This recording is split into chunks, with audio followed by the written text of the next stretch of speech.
Okay, hello everyone. We are live. Let's see that everything is going fine here in the editor room. No, it's not actually. Okay, let me switch some cameras.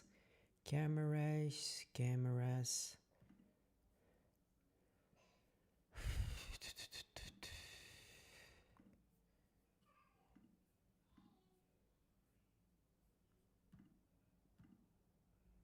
Here we go. That's better. Okay, that's way better.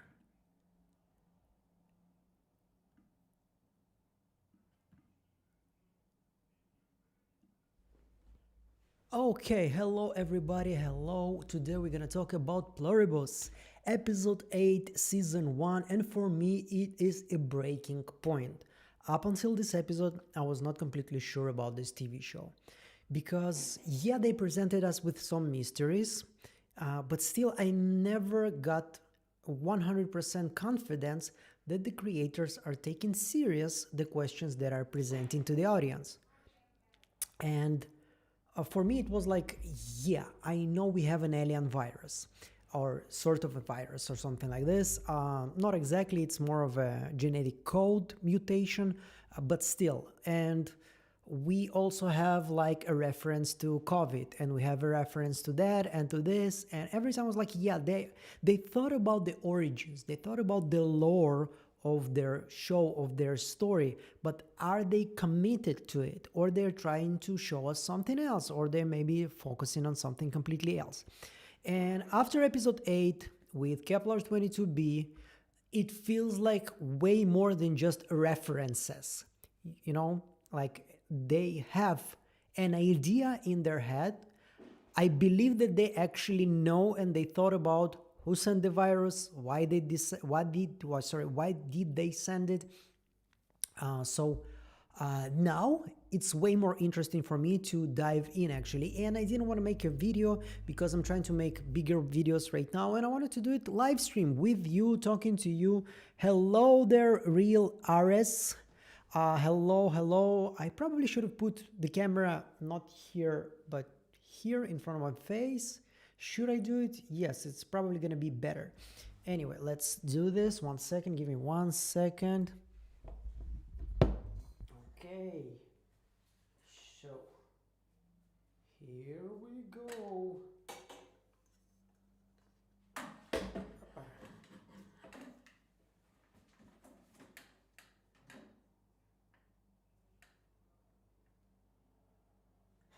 You can see my bags.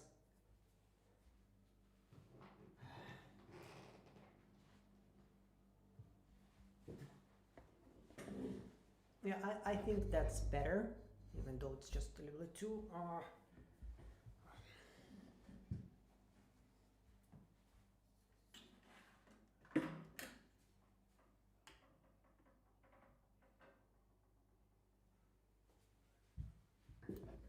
Yeah. Now it's definitely better. Okay, let's see who is live and what are we gonna do today. Today we actually gonna go through the whole episode 8, and we'll try to do the deep dive live together with you, go through the scenes. I will tell you what I thought about them, and we will see maybe some interesting clues. And I want to talk to you also, of course, in the chat, your ideas, your speculations, your theories. This is why I'm doing this live. If I wanted to talk to myself, I would just record the video. um, I want to talk to you. I want to see everybody. Howdy. Okay, so just give me 1 second. Add source.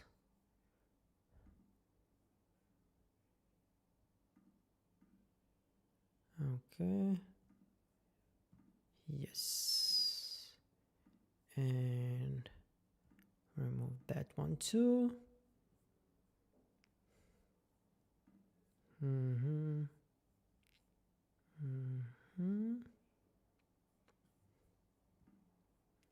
Okay.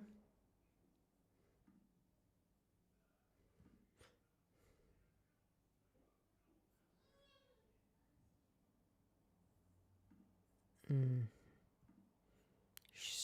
what we're gonna do is like this. Video capture.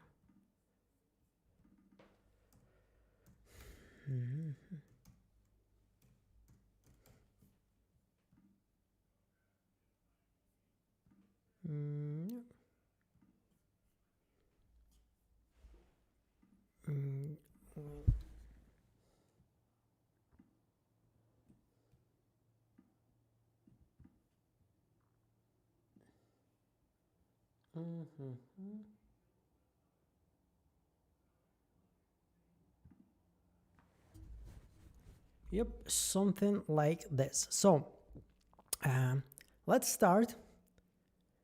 Let's start with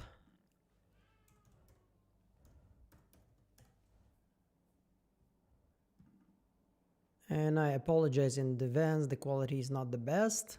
Let me see if you actually seen everything correctly.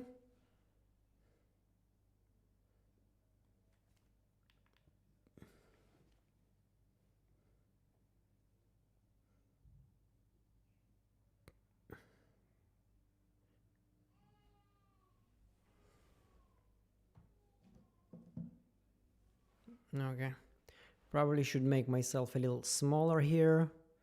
You don't need to see that much of me.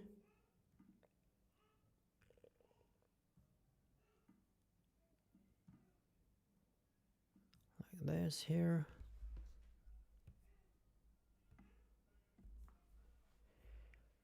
Okay, here we go. Now I have my chat here, hailing from ABQ.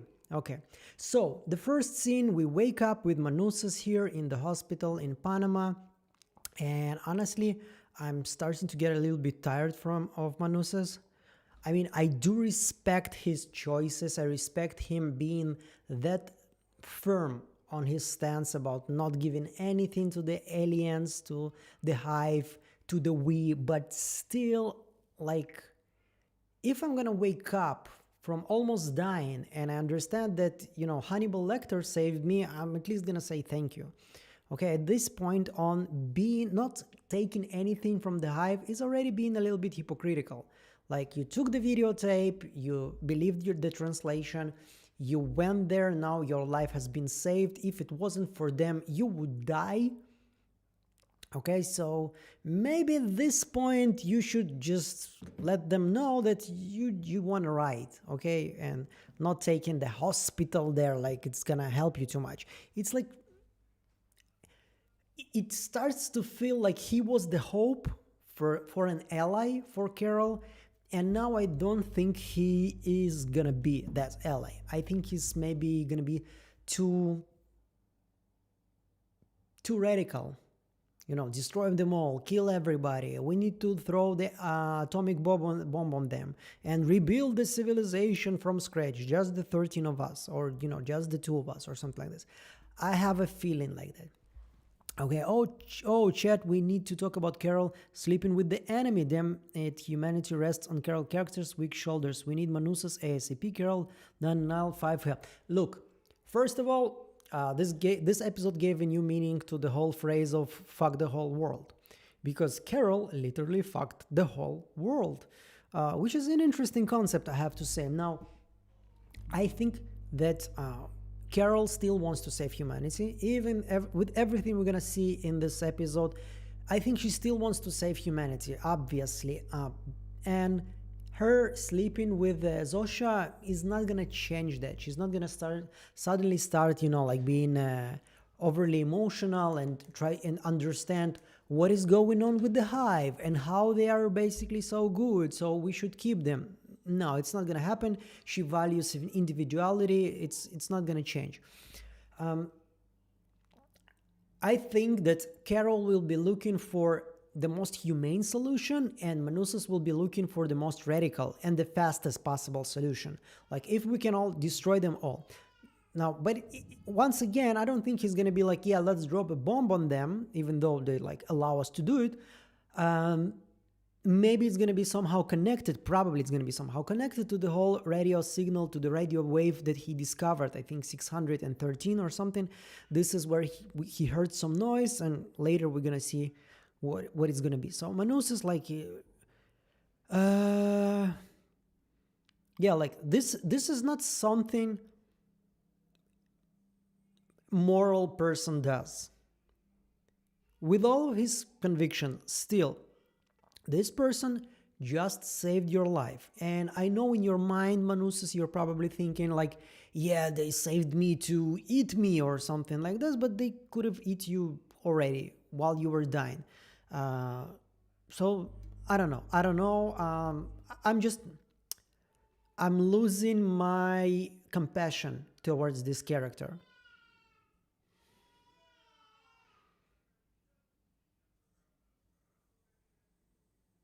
Yeah, $8,000, the price of life.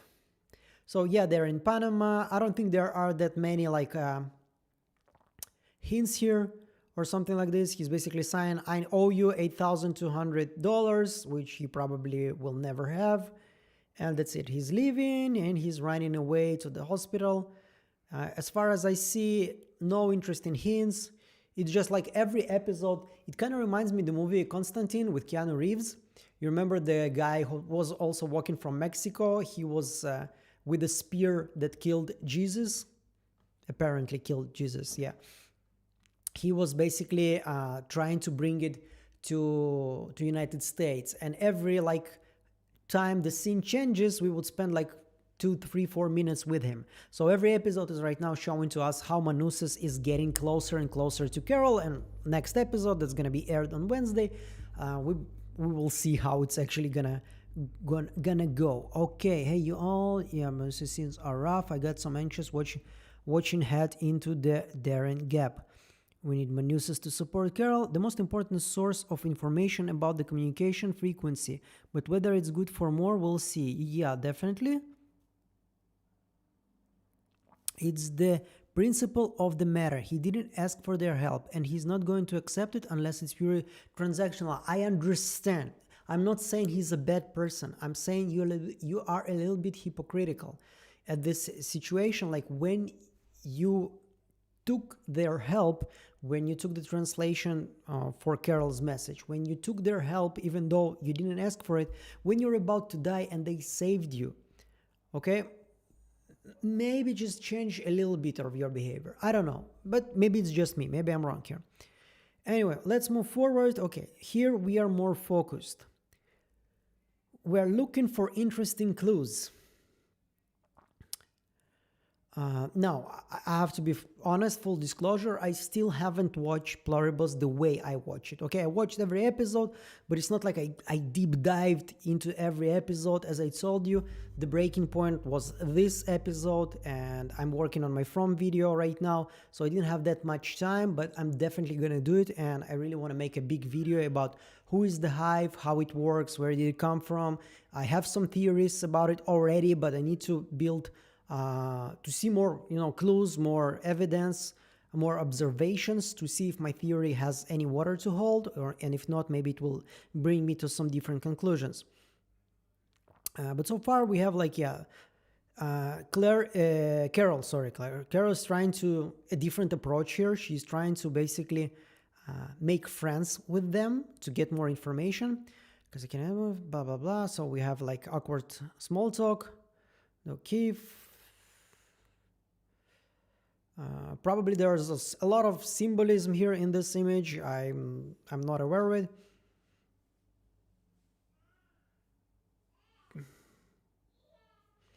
Okay, so what do we have? Yeah, they're gonna have fun. Board games, yes.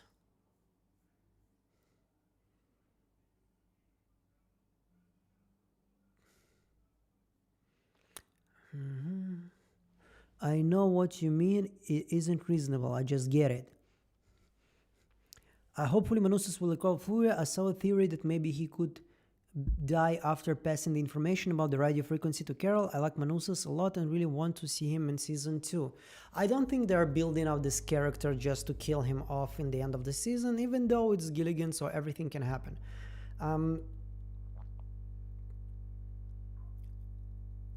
At this point, Carol and Manusas are not on the same vibe. Like they're not seeing this whole situation in the same way. Like Carol is definitely against the hive. She wants to fix this. She wants to resolve this. But I think maybe they will have disagreement about the methods, how to do this. Loser has to sort.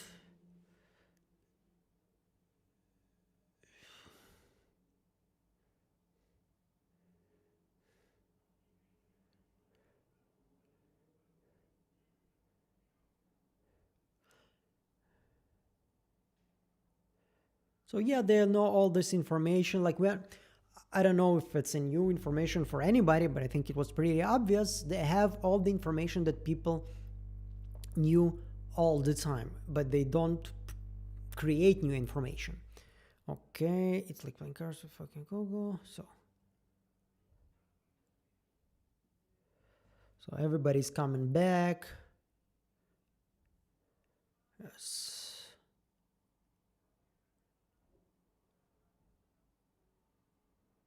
No private property. Oh, this is communism 1.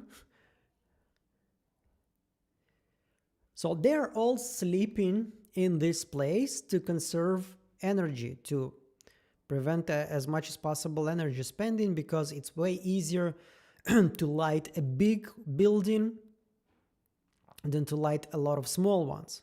Saves on electricity and natural gas, most efficient to heat and cool one big room, hundreds of small ones. But why do they need all this energy? Why? When you celebrate, designate. Yeah, I should definitely go through all of this, like when you celebrate, designate. Okay. This is not gonna turn into the orgy scene at the end of the Matrix movie, isn't it? This is your fantasy, Carol, not theirs. What is going on with that frequency? What is it? Is it the signal that changes people? No, I don't think this is the signal. She's going to talk about them transmitting electromagnetic field, which is like, this is science fiction taking things in a very free way, let's say, in a very liberate way, because it's not working like that. Your electromagnetic field is not going to send radio signals. It's not working like that at all. But still, in the TV show, maybe it's going to happen. So their connection, every brain is connected through this electromagnetic signal, and apparently this virus, through our proteins, cells, etc., through our genome, is teaching us how to connect through this electromagnetic field. And this is probably what he was picking up, Manusas, in the radio, where he put the radio frequency. So the way to stop the connection, the way to cut it, is basically to somehow disrupt the signal. So if you can disrupt the signal in this radio wave of 613 or something like this, then you will be able probably to stop the connection between people.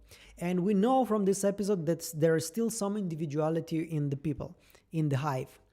Okay, I'd say she's testing the hive, reaction speed, etc. I don't know, maybe.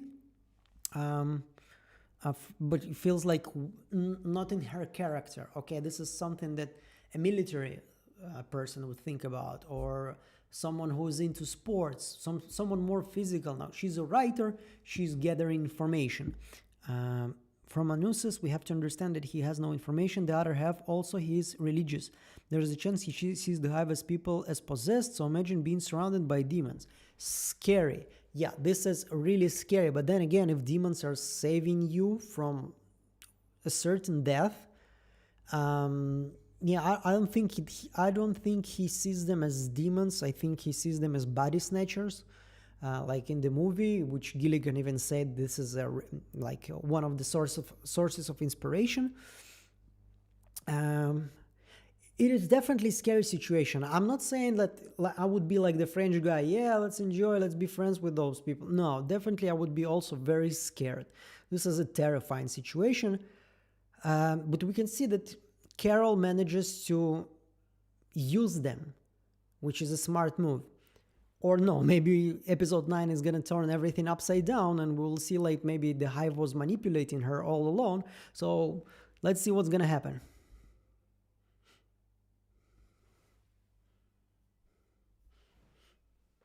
Okay, not unless you wanted to. This is a scary shit, no?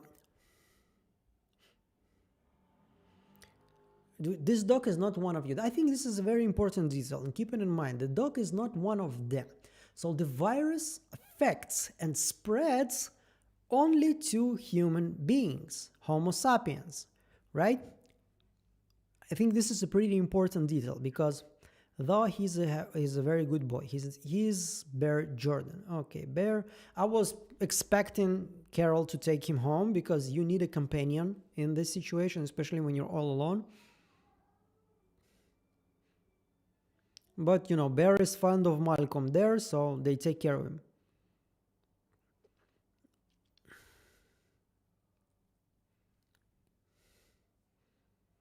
And she's gonna stay and sleep with them.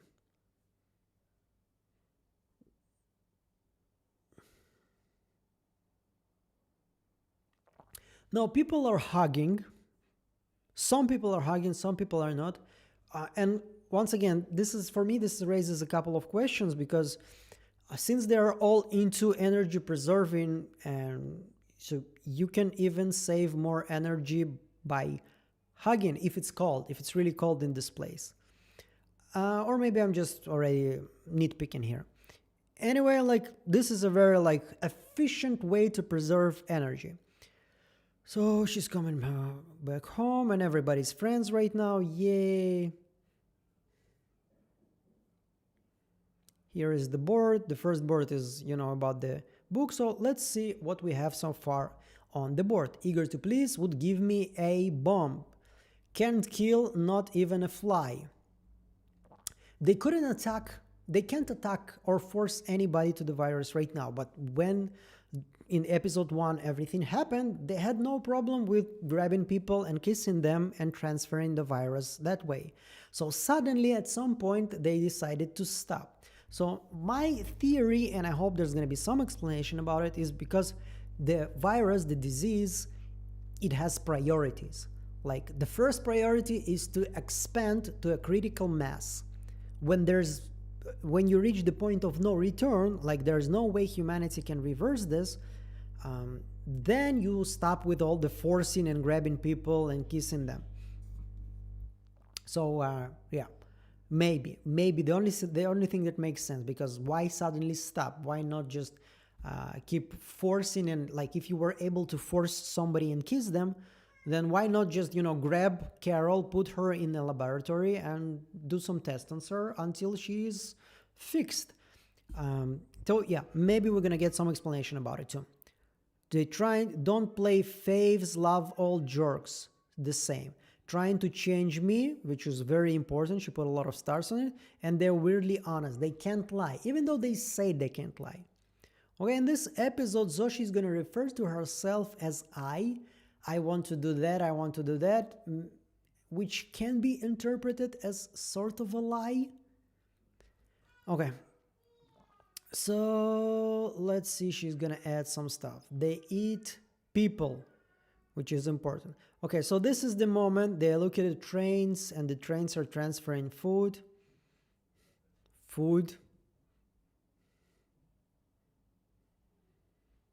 I don't know, I love trains. Maybe I have something in common with Sheldon Cooper, other than his brain, obviously.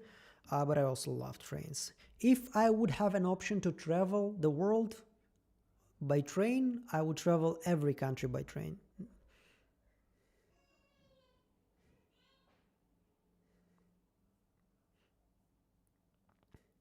So how do you do that? So she asked for a horn. She said, she talked about the horn, how she loves the sound. It's the loneliest sound in the world. And then Zosha here is, because they're all connected, she is hearing the same thing that the conductor here, the one who drives the train, he's hearing the same information. They all share the same information. So simultaneously, she is also there. And she is sounding the horn. And she's like, how do you do it? Something to do with the body's electromagnetic field. Our natural electric charge, so to speak. Obviously, everybody has electromagnetic charge. We're all made of atoms, and atoms are, we have like electricity there, neurons, etc., etc.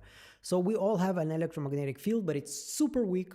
It's very, very slow, small. So, but you know, like once again, this is science fiction. So yeah, we can, like, you have one too, just unused. So she, without the virus, she cannot use it like they use it. So it's like radio. Obviously, this is a reference to the scene with Manusas when he was picking up the signal with the radio frequency. So yeah, like radio. Sort of, but radio transmission is like talking. It's conscious. Our communication is unconscious. So she's not like the guy in the train. Push the signal, so push the trail horn so Carol will hear something. No, that's what I'm saying there. Like, happens simultaneously. The same second, millisecond, when Zosha learns something, everybody else in the world learns it too.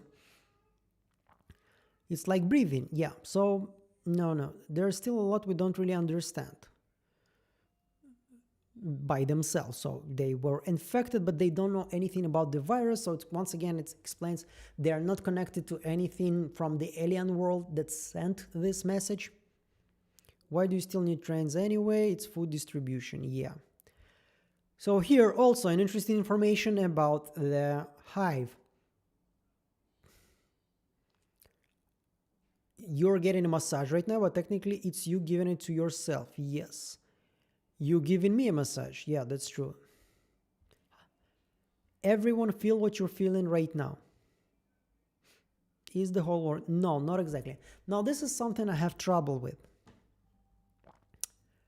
And I'm going to explain a little bit. Like it's kind of like in the last 10 minutes, there's been 1,674 deaths and 965 births. And just as we say this, a man in Bulgaria was accidentally impaled on an iron fence. We don't think he pierced anything. To feel anything all at once will be unbearable. So like somebody dies, somebody is hurt, so everybody would be in constant pain and mixed with pleasure, mixed with different feelings. But we know it as it happens. We are aware. So everybody awares that Zosha is enjoying the massage, but the feelings, the tingling feelings in her body, only she experienced it. Now, it's a little bit hard for me to accept because they are connected. Okay, our brain is affected by what we feel and what we experience physically.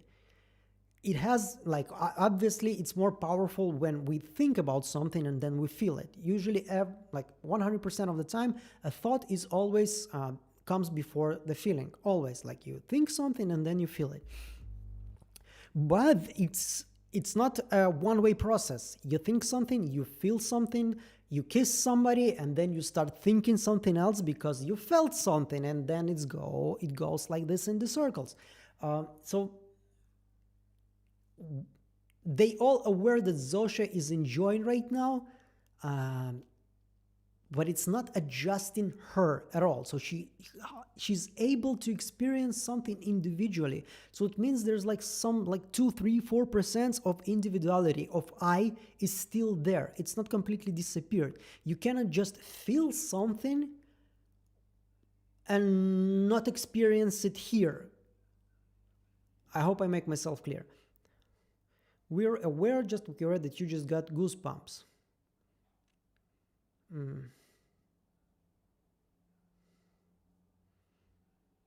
Okay, so this is an interesting point. Like, this is the moment when I was like, yeah, I'm gonna do a live stream. We're gonna have some fun. So Kepler 22, this is a real galaxy, and it was discovered, I think, in 2004 or 2005 or 2002. I don't remember. And the planet, which you can see, is Kepler 22b, which is also the first ever discovered planet that has a real good potential that there is some kind of a life there, because it looks like there's a lot of water there. So right now it's far away. It's 640 light years away from us, which is a very big distance. But we are able to see that it looks like it's a big ocean, watery planet. So it's a real one. And at this point I was like, yeah, they did their homework. The people that are writing the script, they are not just making things for the sake of the story. Obviously, the most important thing for any storyteller and any scriptwriter is the characters, is the journey they're gonna go, the changes they're gonna go through. 100%, I'm not doubting that. But sometimes when the creators, the writers are making this journey for the characters, they don't really put that much emphasis on the lore, if we can call it like this, in this TV show. Because maybe it's not really necessary, because it's not the focus. And here I was like, okay, they did their homework, they checked which planet has the most potential for, for life, and they found Kepler 22b. That's our name for it. We have no idea what they call it. So the signal came from there. So they basically know where the signal came from. Sorry, being old is crappy. And I'm not that old, but this chair is not very comfortable, so sometimes I get pinches here.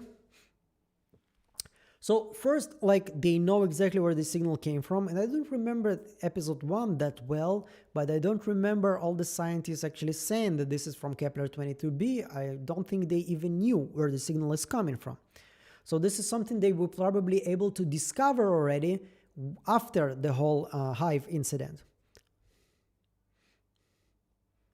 It's got a radius roughly twice to Earth, and we think their planet may be one enormous ocean.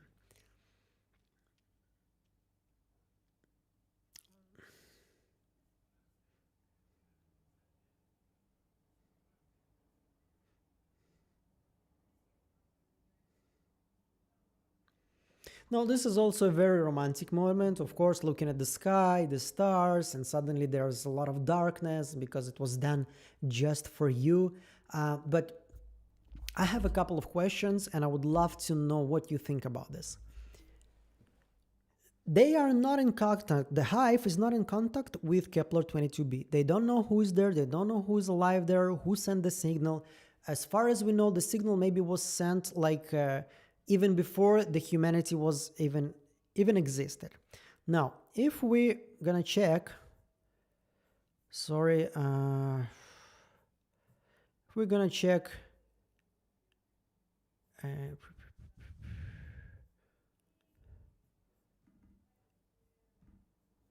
where is the it's in my heart. Forget it, it's not here right now, and I'm not gonna connect it. But in episode 1, when the politician guy was talking to Carol for the TV, he mentioned 4 of the proteins that were used in the recipe for this virus. And this is something that was used with the COVID, with the vaccine and everything. So it was a reference to COVID. But still, it's something that affects humans, Homo sapiens. And if you remember, I talked to you about the dog, like it's not affecting the dog. So how do people on Kepler 22b, hundreds of years ago, maybe even thousands of years ago, when they picked up the signal, they said we don't know how long does it transmit itself. How did they know to send the exact recipe that will affect only the Homo sapiens on the planet? Not everybody, not animal, not giraffes, not dogs, not anybody, just the human population. It means they need to be able to pick up a human at some point, study it, and then figure out how to infect it.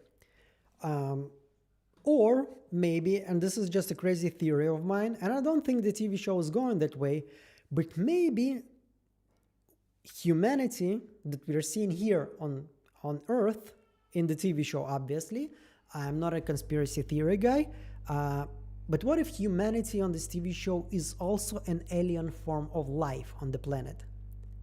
Let's say we exist here for, 12,000 years, and people on Kepler 22b also may be Homo sapiens, and they exist for 20,000 years.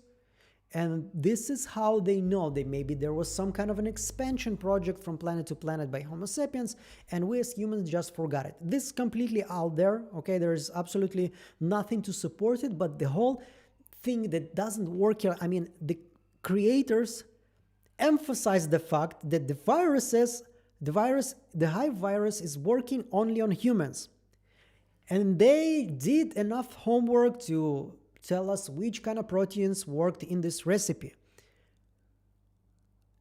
I'm 100% sure they are aware of that this is one of the like fastest questions that will come to our mind. Like, if they are so far away, and how they were able to to create this virus that is specifically designed for humans. So what explanation do you have in mind for that? I would love to read your comments here. But by the way, you were writing something in the chat. Let me answer what you wrote. But the rat in the first episode showed intent, so that surprised me too. Yeah, if suddenly in the first episode we had like animals being affected by that virus. So, and by the way, I don't know if this is something that's going to be explained or it's just something that they didn't really thought about too much. Like, the first person infected, it's in hive with whom? Like, let's say I'm gonna get infected. So suddenly I have an electromagnetic field that connects to everybody else who can use this electromagnetic fields. But oh, tough luck, nobody else has this connection. And maybe that's why you're being driven so hard to go and start kissing people. And as soon as, once again, there is a critical mass of people in the hive actually stops being this kind of a zombie virus when you're not really aware too much. You're just like an efficient machine that goes towards the goal. But then again, they were talking about taking out first the military, so nobody will be able to resist them. So it's not, once again, it's not a completely mindless virus in the first steps, from the first steps. So I still have a lot of questions about this virus and I still don't get any answers. Interesting point. Maybe the rat in episode was only a carrier, but she pretended to be dead. That suggests intent, doesn't it? What channel can I show this show on? It's on Apple TV. Yeah, we should definitely check out the rat.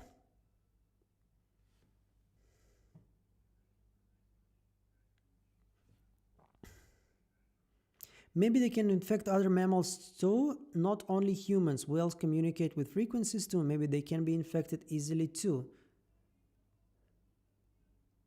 Oh, miscellaneous gap here.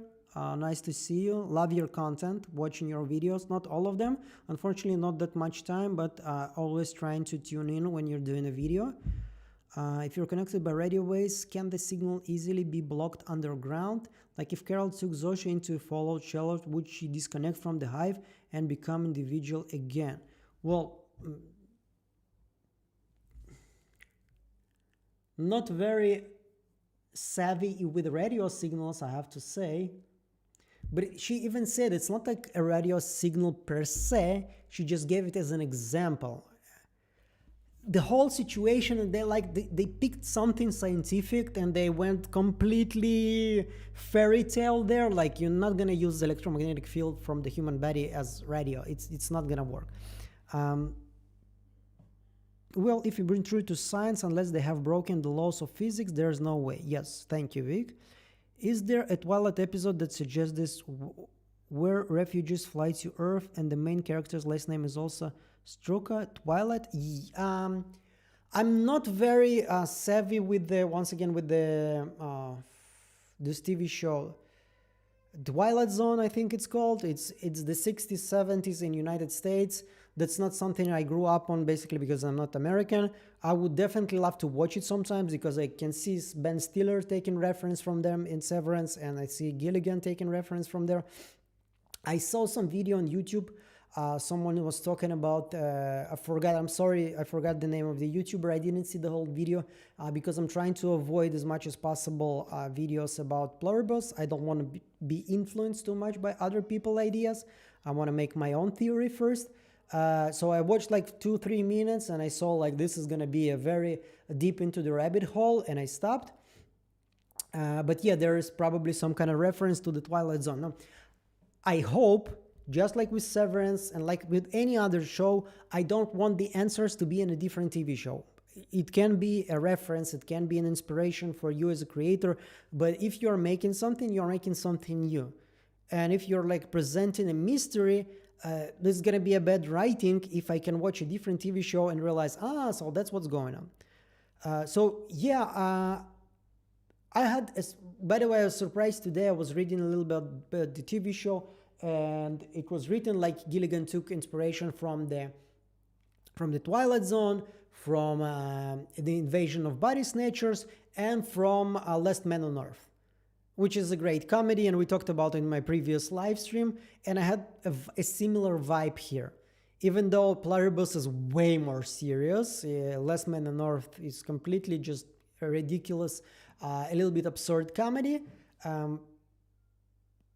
But here is sometimes there's also this absurd vibe is happening. So yeah, maybe the rat wasn't pretending to be dead. Maybe it was just stunned like the humans were when they connected. Yeah, that makes sense. That makes more sense to me. Okay, we're going to the next very important thing in the episode. What are the people like on Kepler 22b? We'll probably never learn the third thing about them because our technology is way far away from reaching that kind of location. Not even remotely close. They're too far away, but we know we love them. I wonder if they love them because it's programmed to love them, or they love them because they love everybody, apparently. They're like full of love. And we're grateful to them and we'll pay it for however long that may take. What does it mean? We have to share their gift with whoever else might be out there. Just to be clear, out there, how exactly will you do it? So this is what they're gonna do is they're gonna try to repeat what the people on Kepler 22b did, which is they're gonna build a giant antenna, signal from Kepler 22b, 600 light years away, using all power in the world to send a signal to space. So we have an answer for a question why they're so cautious with energy, why they're trying to preserve energy as much as possible, because they want to build a huge antenna the size of Texas probably and put all of the energy on planet Earth to this antenna and send the signal to different planets. Once again, if it's the same freaking signal, I almost cursed, it is once again connected, it is made specifically for Homo sapiens. It's not gonna affect a different form of life.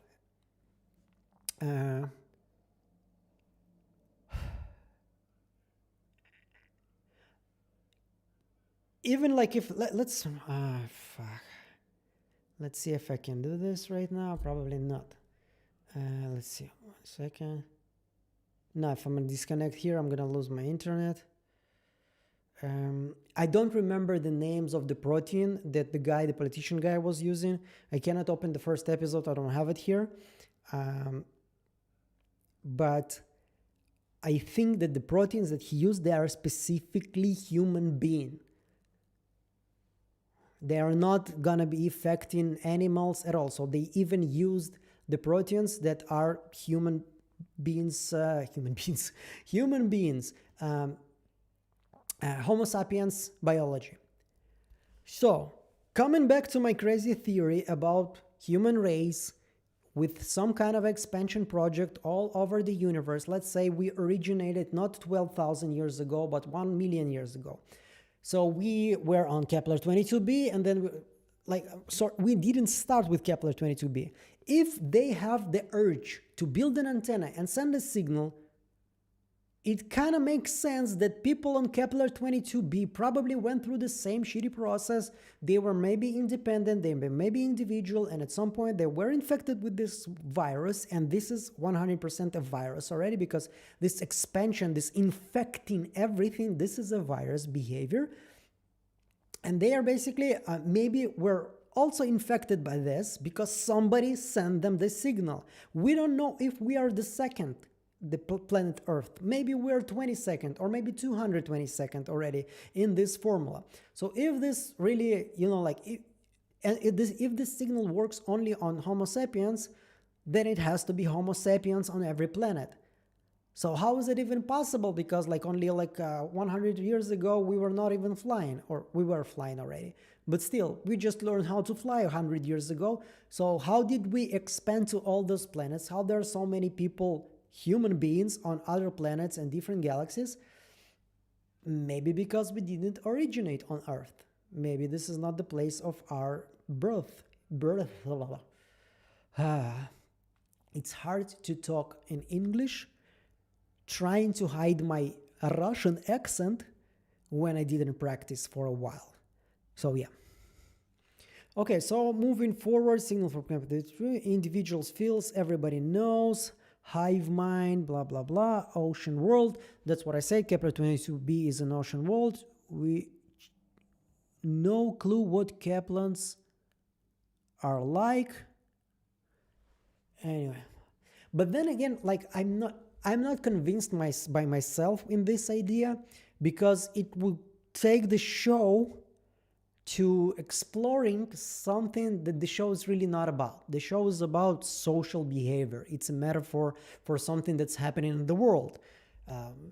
The happy virus, the AI technologies, there's a lot of different metaphors here, but it's not like, the truth is somewhere out there, even though Gilligan was one of the writers on X-Files.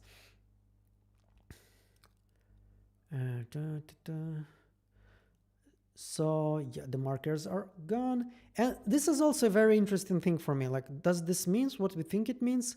What you're writing again, right? Waikara. We are just so excited to have something new to read.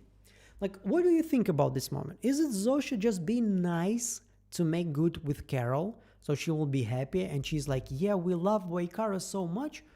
Or maybe if you're hive mind, there is nothing that can actually surprise you. You know everything and you don't create anything new. Nobody's writing new books, nobody's making new movies, nobody's doing anything. And maybe since, like, let's say this mind has a capacity of 100 gazillion gigabytes, terabytes, whatever you want to call it. I think there is something that's called zettabytes, which is like 1 million terabytes or something like this.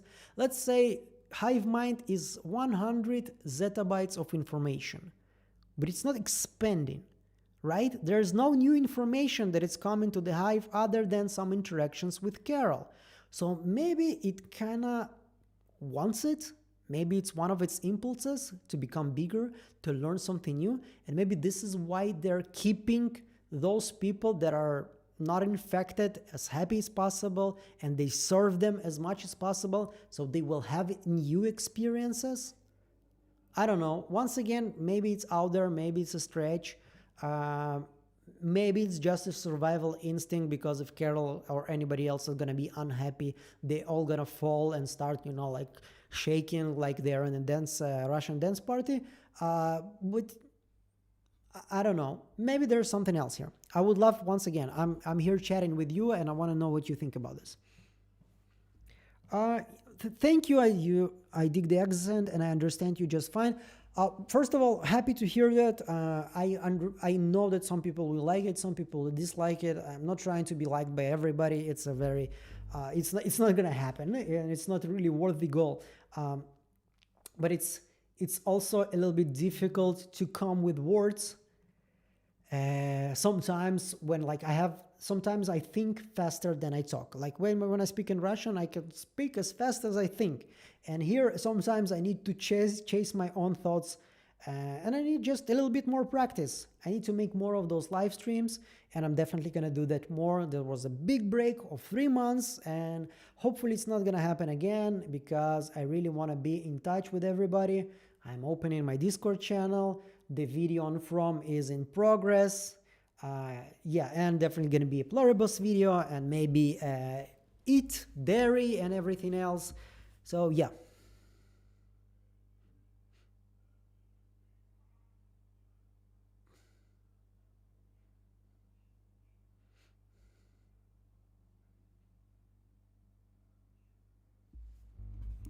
Live preview react. I'm sorry, I don't understand you. Sorry, I don't know what you mean by that. Happy writing, Carol. Yep. They can create art, but they can learn new things. They learned they need stem cells to join Carol, for instance. Yeah, they can maybe develop science. Well, I think maybe, knowing all they know and having like hundreds of thousands of writers in their mind, probably it's out there. Probably I'm wrong here. They're really excited about the new book. But then again, I don't know. I don't know. It's a very individual, I think, feeling.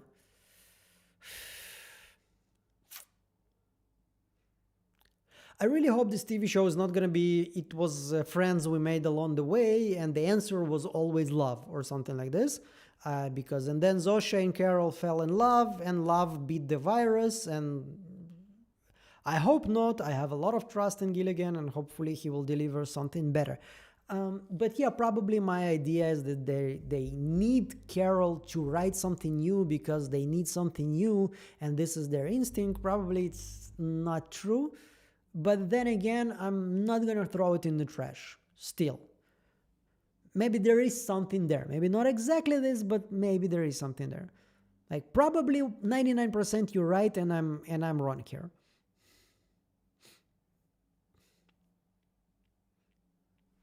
What else? Like nothing new here. Now this is interesting for me.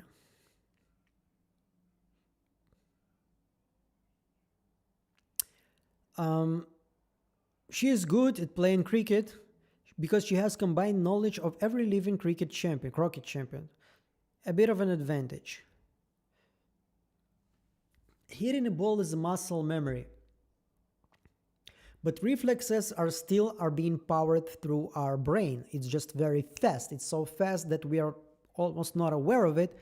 So I don't know. Also, it's a bit hard to explain it, or maybe Zosha was good play.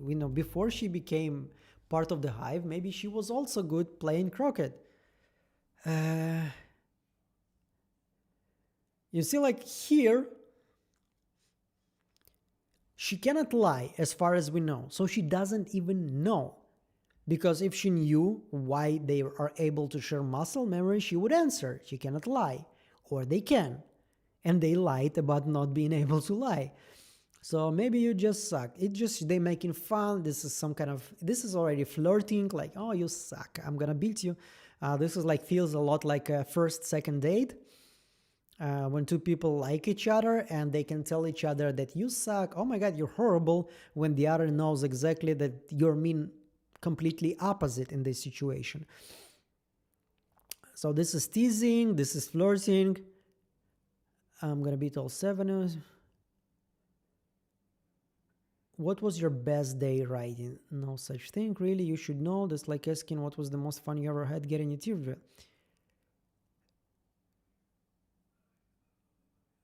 Okay, so they are reenacting the place that she was writing in. Once again, they take an initiative here. She didn't ask for that. They just want to create this amazing place for her, amazing memory, to recreate this amazing memory for her.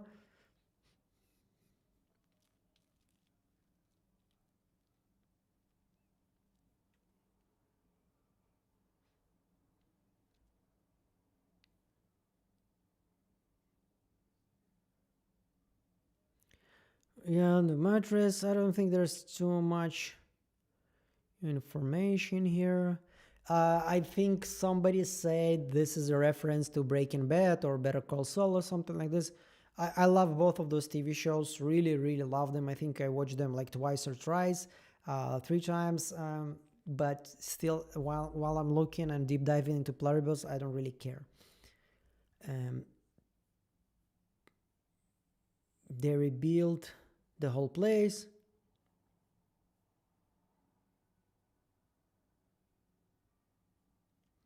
Yeah, even the cars are driving, so it will feel like this is the same place, the same location.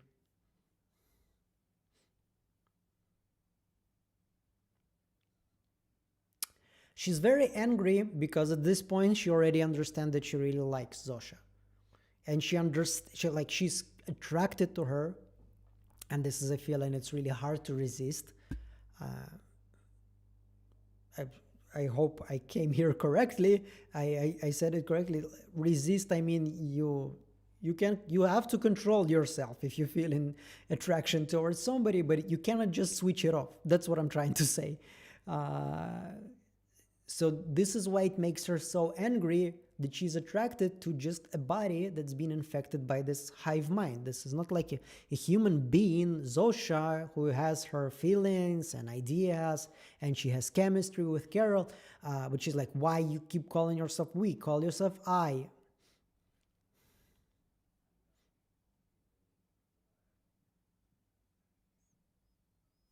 Okay.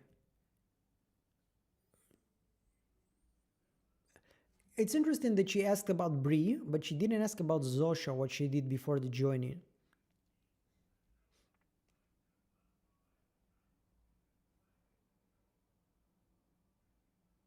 It's manipulative bullshit because you know I haven't given up. Tell me you know I won't give up. Okay. But it's also true we love Vaikaro, so they really do love it.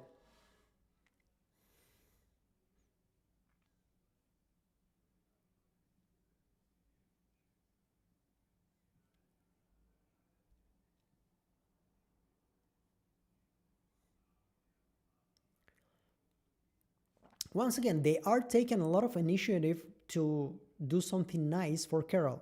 So we have the fuck the whole world scene. Fuck the whole world. Yeah. So also, what happens with the mind when they're asleep? What happens in the mind of the babies that are went through the joining? Like someone who's a toddler, like half a year old, is he also able to perform an open heart surgery?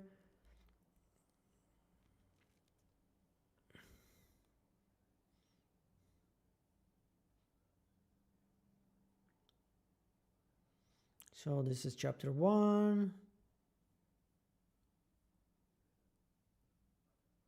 Rabban is a woman now because he was obviously inspired by a woman.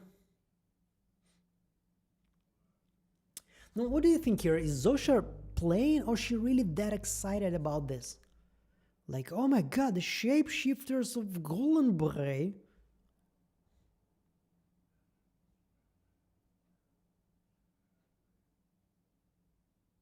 So it's been 2 months.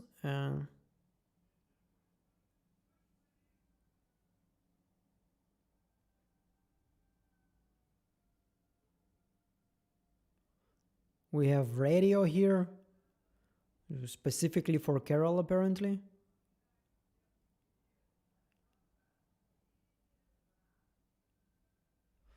We do. We love all breakfast food.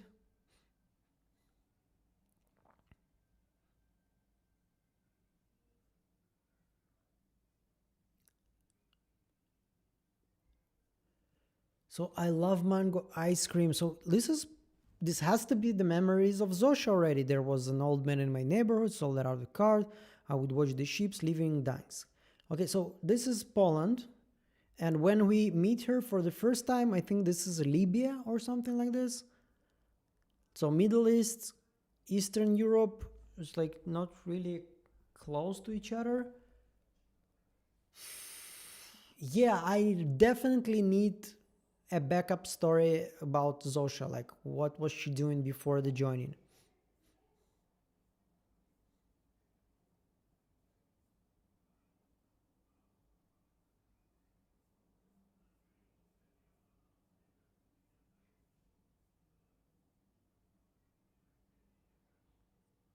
You're going to have a visitor.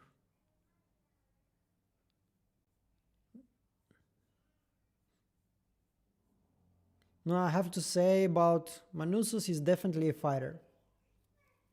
So Frontera, Mexico, 31 kilometers, so he's really close already. And that's it. Now it's time for chat. Let's chat together. Yes. Let's see what's in the chat. What did I miss? I think their inability to line means they can create. Being creative means they can create. Being creative means imagining or making something that doesn't exist or isn't real. So they were able to um, understand how to fix Carol with the stem cells and everything.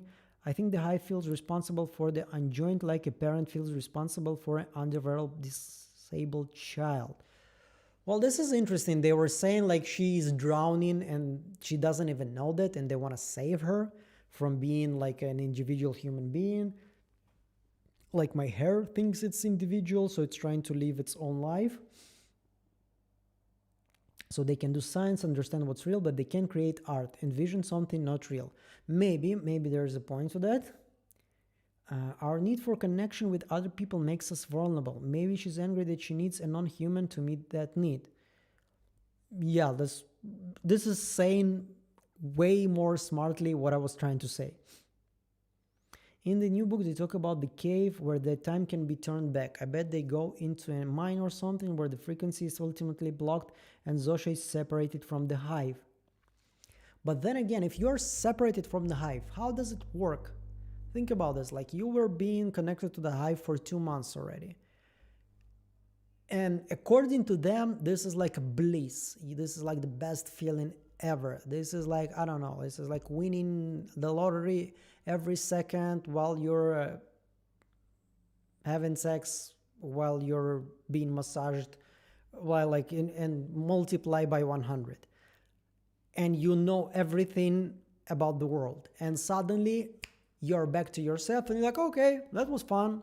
This is probably something that's gonna put you in a I don't know, like in a comatose state. Like you're probably gonna need some psychological, psychiatric help after something like this. So I don't know how it's gonna work.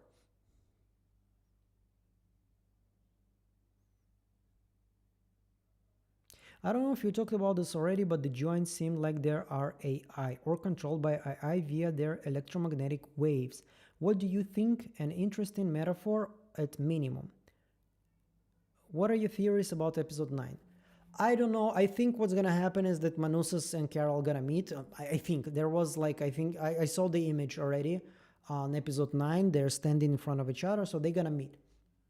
And as I told in the beginning of this live, I think that Manusas is gonna be like, yeah, let's grab a machete and like let's start chopping those motherfuckers. And Carol's gonna be like, yeah, let's do it in a different way. I don't think there's gonna be a complete understanding between those two people, especially they don't really speak the same language, even though Manusas learned how to say a couple of words in English. But it has to be something crazy has to happen. Now, for me, something crazy would not be somebody's dying. Okay, suddenly Zosha is dying, but then again, Zosha is not really dead because she keeps living per se in the hive. But for Carol, she dies. Now, it would be sad, obviously, but for me, and this is completely my humble opinion, I'm not forcing it on anybody, I need something that will blow my mind from the lore perspective, from understanding who is the hive, what is their goal, what do they want, why they can do this, why they cannot do that.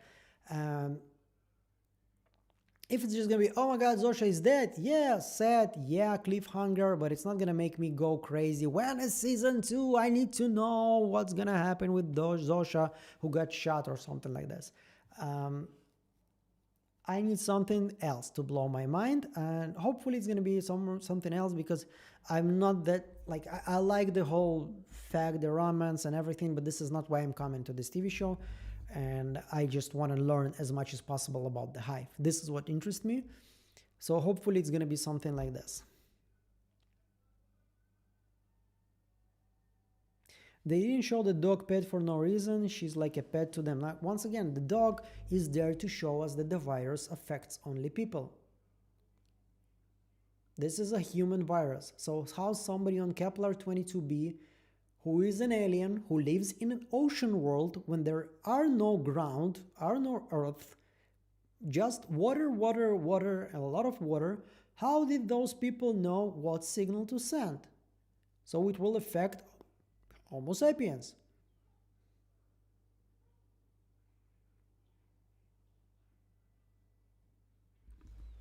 AI isn't a mind-blowing idea. No, I don't know. I didn't talk about AI at all.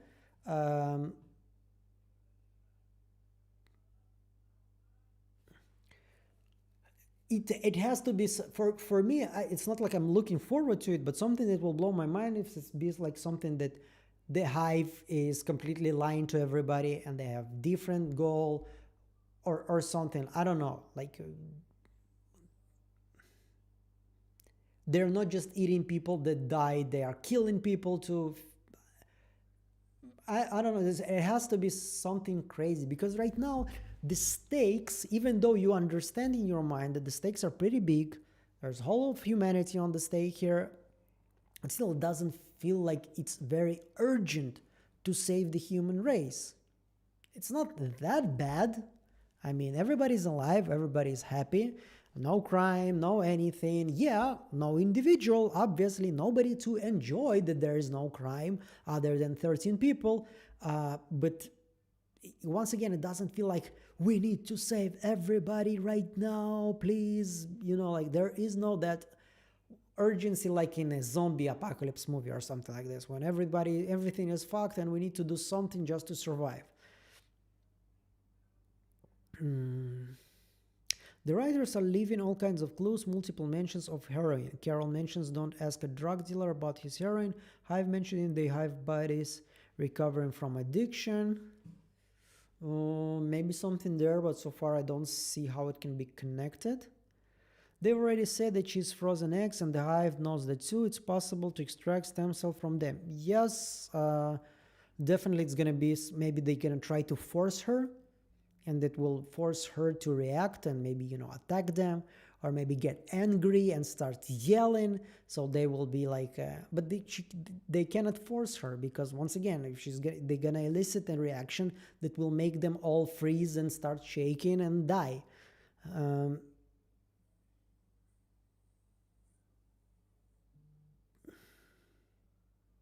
I was following up on my thought. Okay. They're going to destroy the giant antenna. But once again, like maybe this is going to be the goal over the second season. I and Manusas on the path here to destroy the antenna, and it will take 9 episodes, and there's going to be a lot of adventure to save the next race. But we are here. We don't know who is there, sorry, and if there is even somebody. So as a viewer, you're not going to be invested in the fate of an unknown world in an unknown place.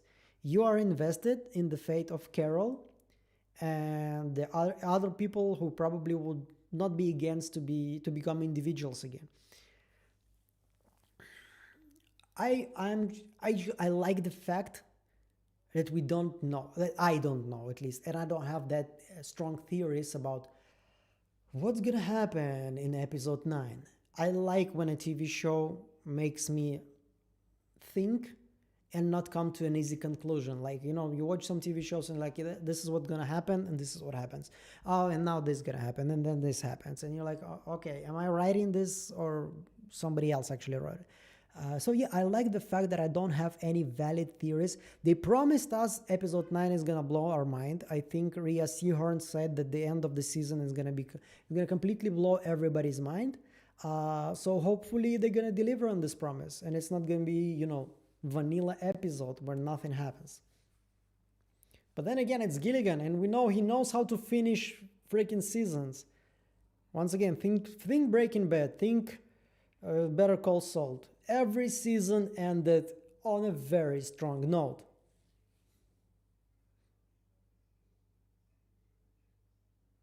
What do you think about the pregnancy theory that Zoshi is pregnant with the frozen eggs from Carol? This would blow my mind. But then again, what for?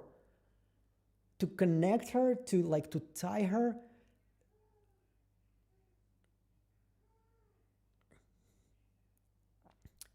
In Zosha's mind, there are millions, probably not millions, hundreds of thousands of very qualified and smart psychologists and psychiatrists and manipulators, whatnot.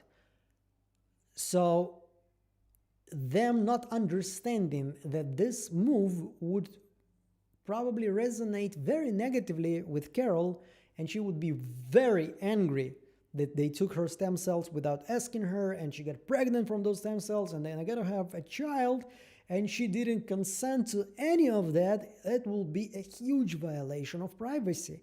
And this is not something that she's going to be happy about. And you should understand this if you have all of the human information about human psychology. So yeah, maybe this is a move that's definitely gonna blow people's minds. This is gonna be a very surprising move, but I don't know. You know my opinion about this. Anyway, we've been talking for 1 hour and 10 minutes, and the chat is still alive. People are talking. Actually, there are more people now than ever. So if you still have any questions, maybe I can spend 5 more minutes with you. I don't want to be this live too long. So if you have something to ask or suggest, this is the time. 5 more minutes and we're gonna wrap it up.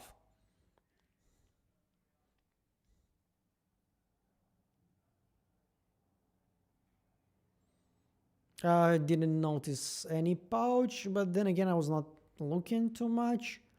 Also, like 3-4 months of pregnancy, you barely see anything. Most of the time, you don't see anything.